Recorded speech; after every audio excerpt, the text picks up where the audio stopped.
Hello and welcome to News Tonight on Rajya Sabha TV. I'm Aishwarya Kapoor. Now 7,000 and counting. The death toll in Nepal earthquake disaster has crossed the 7,000 mark, even as the authorities are scrambling to reach the victims in the remote areas. We'll get you all the details from Nepal. Also, the 62nd National Film Awards were given by the President in the national capital. We'll tell you all the details on that as well. But first up, the headlines. Death toll in Nepal earthquake disaster crosses 7,000 mark. UN calls for ease in customs rules to help reach more aid material to victims. United Nations assures India to look into 26/11 attacks mastermind Lakvi's release from Pakistani jail. India alleges violation of provisions of the Sanctions Committee. US Secretary of State John Kerry wraps up his two-day visit to Sri Lanka, pledges support for minorities and Lanka's cooperation to try war crimes. And President confers 62nd National Awards. Veteran actor Shashi Kapoor fails to receive his Dadasaheb Phalke Award due to ill health. Heather gets 6 awards in different categories.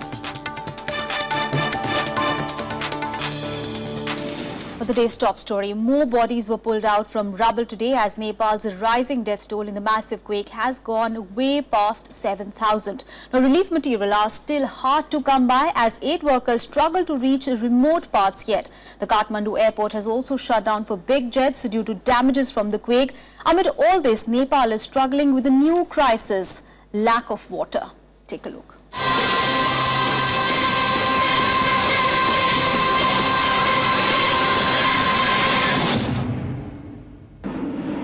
Heaps of international relief material like these are waiting for distribution.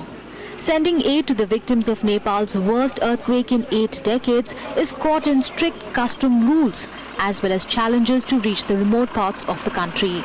With monsoons just weeks away, concerns are growing among relief organizations. We are working against the clock, and that clock is set by the monsoons. Our failure to reach those populations before the monsoons would eliminate any ability to provide them with the shelter, food, and other needs. The United Nations has also called for more donations as distributing relief material is getting costlier.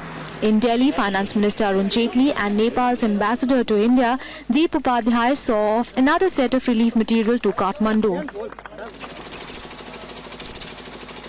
Indian forces and NDRF teams are still working on ground to help Nepal recover from the disaster. यही कारण है कि जब ये दुर्घटना हुई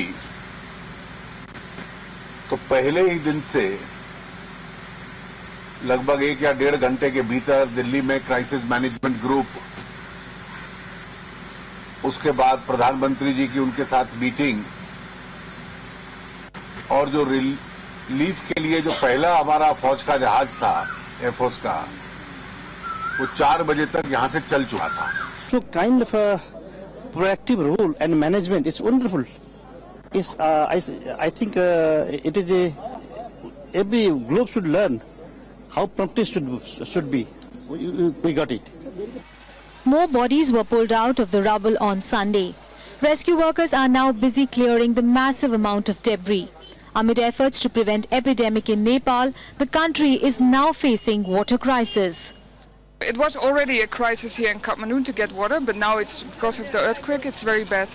灾区的疫情呢基本可控，但是面临的形势严峻，天气越来越炎热，随着遇难者遗体和动物的尸体不断腐烂，那么随时有爆发大规模疫情的潜在风险。 Authorities have ordered the immediate cremation of unclaimed bodies, but residents say they are worried of possible outbreaks of disease. Officials have said the death toll could rise further as rescue workers have not been able to reach some of the remote areas yet. With inputs from Namritanshu Rai, Bureau Report, Rajya Sabha TV. And UN has estimated over 6 lakh houses have been destroyed in Nepal and over 2 million people still remain displaced. Now, as the country picks up the pieces from the massive quake last week, rebuilding the country and rehabilitating the victims is now a major challenge. Life was slowly limping back to normal in Nepal's capital, Kathmandu. Some shops began reopening 8 days after a deadly earthquake. At the famous Darbar Square, the sounds of bulldozers greeted those who returned. But there is hardly any business. Business बहुत ख़राब है क्योंकि जो tourist business है हम लोगों का और टूरिस्ट लोग सब भाग गए भागने से बिजनेस नहीं लोग गए Elsewhere, people have started to put brick by brick and rebuild homes amid the ruins. Over 6 lakh houses have been destroyed in the country, leaving 2 million people displaced. It is now a major challenge to rebuild houses. It may take over a year to do that. 99% of houses are destroyed by the earthquake. That's why we will not get workers on time. Workers. That's why it will take more than a year. Houses apart, there are broken lives to take care of. Those who have survived, the trauma of the disaster is still dominant. Frequent aftershocks triggering the nightmares of the massive quake a week ago still causes panic among some of them. A group of psychologists have started counseling them in the hour of crisis. हाम्रो अब यस्तै उ रहेछ अब यहाँ खान पिउन पनि अब व्यवस्था मिलेको थिएन अब त्यो ज्यान जोगिने हो कि होइन अब कसरी यो उ गर्ने यो अब यो कसरी बाँच्ने people they are suffering from fear, some kind of anxiety, some kind of traumas that they have gone through while in the earthquake. So they fear to go back home. Meanwhile, the rescue teams have all but given up hopes to find more survivors. The international search and rescue operations are slowly wrapping up from Nepal. The last survivor they pulled out of the debris was a 15-year-old boy who remained buried under rubble for over 130 hours. Bureau Report, Rajya Sabha TV.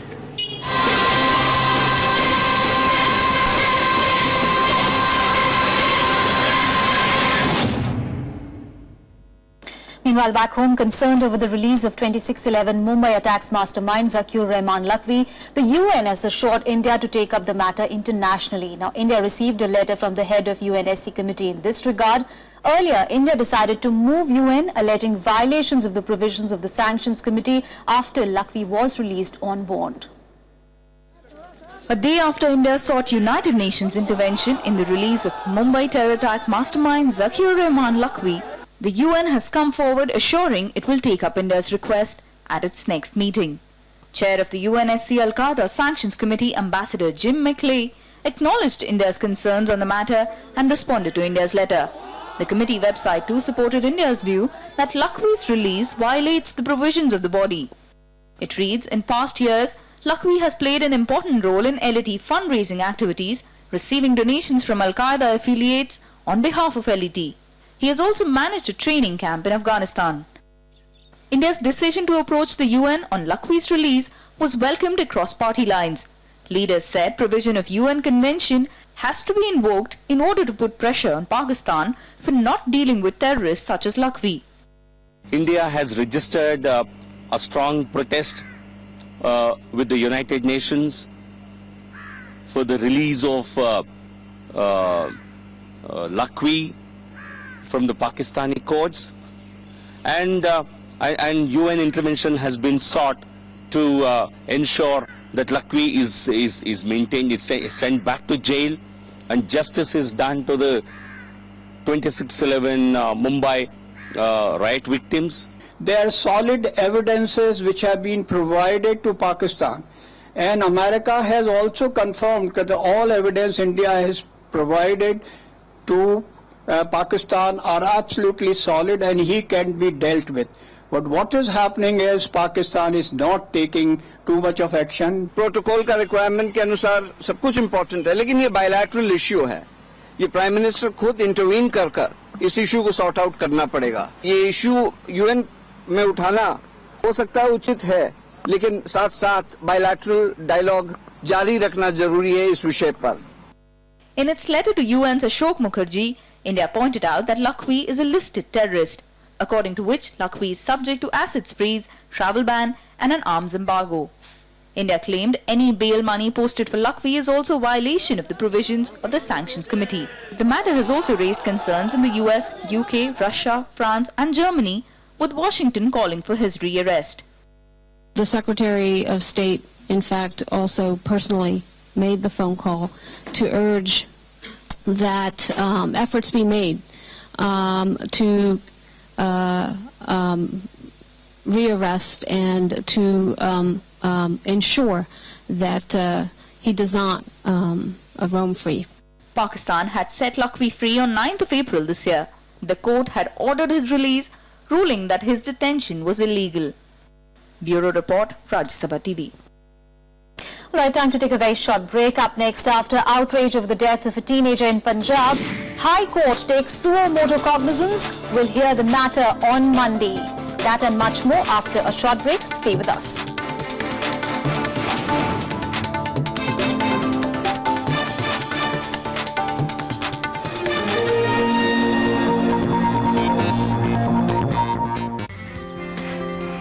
Good afternoon. अगर आप कोई urban upper middle class कोई educated लड़की का अगर आप role कर रहे हैं तो डायरेक्टर या मेकअप मैन या कोई ना कोई आके बोलता था मुझे मालूम है आपको मेकअप ज्यादा लगाना अच्छा नहीं लगता लेकिन थोड़ा सा क्या आप स्किन को लाइटन कर सकती है क्योंकि ये पढ़े लिखे का रोल है।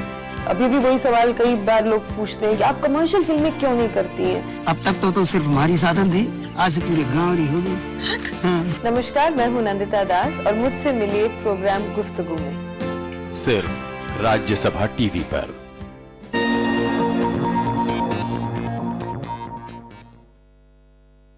Welcome back after the break.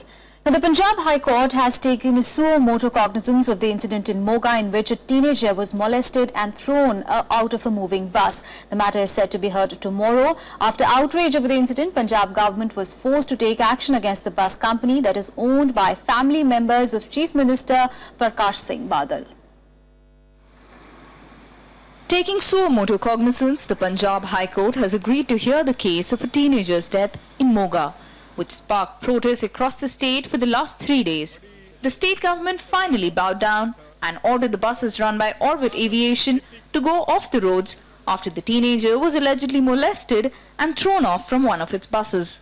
CCTV visuals have now emerged showing that the bus violated rules minutes before the girl and her mother were thrown off it. The police has assured the victim's family of swift and proper investigation into the case. जो police investigation थी उसके बारे में वो थोड़ी सी doubtful थे कि शायद जो बंदे अरेस्ट किए हैं वो चाहते थे कि वो वेरीफाई करना चाहते हैं कि असल बंदे अरेस्ट किए हैं तो वो हमने उनको चेक करवा दिया. Chief Minister Prakash Singh Badal went to meet the family of the victim on Sunday. The family has agreed to perform the last rites and accepted compensation from the government. However, opposition continues to put pressure on the state government over alleged breakdown of law and order. अभी तक सरकार की तरफ से खाली दबाव बनाया जा रहा है कि आओ और राजीनामा करो, कॉम्प्रोमाइज कर लो, पैसे ले लो, नौकरी ले लो. The whole Punjab police was on the job of protecting the buses of the chief minister and deputy chief minister. Now, what is happening now in Punjab is totally against the constitution. Earlier, the father of the victim had demanded a case against Deputy Chief Minister Sukhbir Singh Badal. The Chief Minister's family, which has stake in the company, were under pressure to act after the incident triggered outrage. Bureau Report, Rajya Sabha TV. And more news from across the nation in Nationwide. At least 10 people were killed and 8 more injured in a road accident in Jharkhand's Deoghar district. The incident took place when a SUV collided with a lorry this morning. Police has impounded the lorry, but the driver managed to escape. Kashmiri Pandits held a protest in Delhi's Jantar Mantar today, demanding their rehabilitation in the Kashmir Valley. Members of the Kashmiri Pandits community also demanded that the state government reopen prosecution cases against those involved in the killing of Kashmiri Pandits 25 years ago. To mark 1 year of the Modi government this month, BJP conducted a cleanliness drive on the banks of Ganga in Varanasi. It was part of the Clean India initiative launched by the Prime Minister last year. BJP members will clean the entire 7-kilometer stretch from Asi Ghat to Raj Ghat. Now, President Pranab Mukherjee conferred the 62nd National Film Awards today at the Vigyan Bhavan in the national capital. The coveted Dada Saheb Phalke Award this year was given to veteran actor Shashi Kapoor. Take a look. The 62nd National Film Awards were given out on Sunday. President Pranab Mukherjee conferred the awards at a ceremony held in Vigyan Bhavan in Delhi. INB Minister Arun Jaitley and Minister of State Rajya Rathore were also present. A legend. The coveted Dada Sahab Phalke Award this year was given to veteran actor Shashi Kapoor. He was unable to attend the ceremony due to illness. He is the third of the Kapoor family to win the prestigious award. The 77-year-old actor has won 3 national awards as an actor as well as producer in his career. Our movies not only showcase the multicultural diversity of our country, but is also a tribute to our linguistic richness. Indian cinema has come a long way since its birth over a century ago. It has forayed into new avenues and innovated both in form as well as content. Chaitanya Tamhane's multilingual film Court has been adjudged the Best Picture. It had won 2 awards at the 71st Venice International Film Festival. One of them was the prestigious Lion of the Future Award for the Best First Feature. The award for the Best Director went to Srijit Mukherjee for his Bengali film Chatuskon. He also won the award for Best Original Screenplay. The Best Actor award went to Vijay for his performance in Kannada film Nanu Avanalu Avalu. And the award for Best Actress went to Kangana Ranaut for her role in Queen. Director Vishal Bharadwaj's film Heather had the largest share of awards this year. The critically acclaimed film won as many as 6 national awards. Bureau Report, Rajya Sabha TV.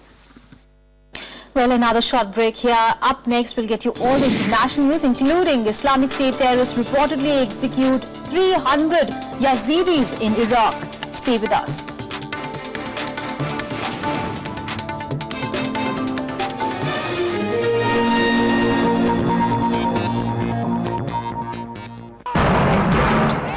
Politics over the land bill is heating up.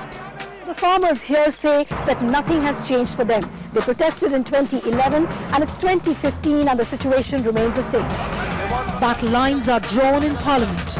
If you want to eradicate the poverty, you have to create more employment. And not in Delhi, Mumbai, Kolkata, Chennai or Bangalore. It should be in the villages. We bring you a reality check from the fault lines of land wars. हमारी जमीन हम बेचना चाहो तो भी हमारी नहीं बेच सकती। सरकार ने हमारा बिठा दिया बट्टा। पहली बात तो यह है कि किसान से बातचीत करके ही जमीन ले जा। Watch our special report, Power, Politics and Dust, only on Rajya Sabha television. जितना लोगों को आप आतंकित कर सके, उतने ही बड़े आप नेता हैं। ये खबर आग की तरह देश भर में फैली कैसे? सरकार ने रेलवे स्टेशन नहीं बनाया, तो लोगों ने खुद अपने स्टेशन बना लिए। जिंदगी तो अपनी रफ्तार से चलती रहती है। उनकी नजर उनका शहर में इस बार Surendra Pratap Singh. Welcome back. Let's get you some international news now. And pledging support for minority Tamils following decades of ethnic war, US Secretary of State John Kerry wrapped up his 2-day visit to Sri Lanka on Sunday. Now, Kerry met with Lanka's top Tamil leaders a day after holding talks with new President Sirisena. Now, Kerry's talks were aimed at promoting reconciliation between the government and the minorities. Here is more. US Secretary of State John Kerry ended his visit to Sri Lanka on Sunday, pledging support for minority Tamils following decades of ethnic war. Kerry also praised President Maithripala Sirisena's new government for reaching out to the Tamil minority after the end of the 3-decade conflict that claimed more than 1 lakh lives. Kerry said it was important that the new government cooperate with the UN and mount an investigation into the cases of thousands who went missing. Sri Lanka is at a pivotal point. Peace has come, but true reconciliation will take time. Institutions of governance are gaining strength, but further progress needs to be made. Since coming to power in January polls, Sirisena has promised to investigate allegations of killings of hundreds of thousands of Tamils under former President Mahinda Rajapaksa. Rajapaksa's government had clashed with the United Nations over its investigation into war atrocities. At Sirisena's request, the UN has agreed to delay its report until September. Meanwhile, Kerry announced the start of an annual bilateral dialogue between the US and Sri Lanka. US would also send experts to advise the new government on economic growth, trade and investment. Kerry's visit to Sri Lanka comes after years of tension between Washington and former President Rajapaksa over allegations of human rights abuses and war crimes at the end of a long conflict with Tamil separatists, which ended in 2009. Rajapaksa was unseated by Sirisena in an election win in January. Bureau Report, Rajya Sabha TV. And news from the United States. Well, an Indian woman succumbed to her injuries last night there after being shot during a robbery attempt. The victim, identified as Mridula Ben Patel, was shot at a store she co-owned in South Carolina on Thursday. According to police, the incident appears to be an attempted robbery. Authorities are reviewing the surveillance footage that shows the suspect walking into the store and then shooting the victim. Officials of the Indian consulate in Atlanta have spoken to the family of the victim that has not sought any assistance from the mission so far. एक जो FC थे वो आया cigarette लेने के लिए, उसके बाद कुछ पैसे के लिए कुछ हुआ था, उन्होंने उनको फायर कर दिया। उसके बाद कोई दूसरा कस्टमर आया जो सालोट जा रहा था नॉर्थ कैरोलिना में, उसने अंदर एंटर होने के बाद उनको देखा तो वो बिल्कुल स्टोर में पड़ी हुई थी नीचे। उसके बाद उन्होंने पुलिस को फ़ोन किया और उसको हॉस्पिटलाइज हुआ। वहाँ पे जो सिचुएशन है अभी, चाचा अकेले है, बच्चे उनके साथ में भी नहीं है, हम लोग इंडिया में हैं और वहाँ की गवर्नमेंट क्या कर रही है? Well, more news from the United States. A New York Police Department officer was shot at in Queens on Saturday. 25-year-old officer Brian Moore suffered a head injury when the attacker fired several times at an unmarked police car in Queens neighborhood. The officer was in plain clothes when the incident happened. The attacker was later taken into custody after a thorough search of the area. The officer continues to be critical. Let's get you some more international news and global buzz. More than 300 Yazidis are believed to have been shot at the hands of Islamic State militants near Mosul. This is the latest killing carried out by the militants. The incident reportedly took place late on Friday in Tal Afar, roughly 35 miles west of Mosul. Iraqi Vice President termed the mass slaughter as horrific and barbaric. The US has been alleged of killing 52 civilians in an airstrike in Syria. The Syrian Observatory for Human Rights Monitor claimed the airstrike targeted as Islamic State militants hit the civilians. The US has denied any such attacks. It said that the allegations will be looked into seriously. Protests continue in Baltimore against alleged police brutality in the US after the 6 police officers accused of killing Freddie Gray were charged. Police made several arrests after a 5th night of curfew. The case has been ruled by medical examiners as a homicide. And on to some sports news now. Well, Boxing India President Sandeep Jajodia was removed by the Federation today. Jajodia was voted out in the no confidence motion against him that was brought in a special general meeting in the national capital. Jajodia lost the motion 255 after 57 of the 64 general body members voted. Jajodia himself was absent from voting, but he termed his removal as illegal.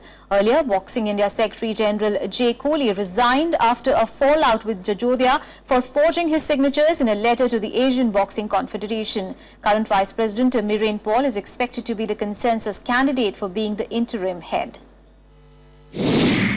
I think any result of this meeting should have no bearing of or should have any legal sanctity. I think all participants currently are defaulting members, and they should first get re-affiliation with PI before they call for the meeting again, and then they can cast a vote for sure.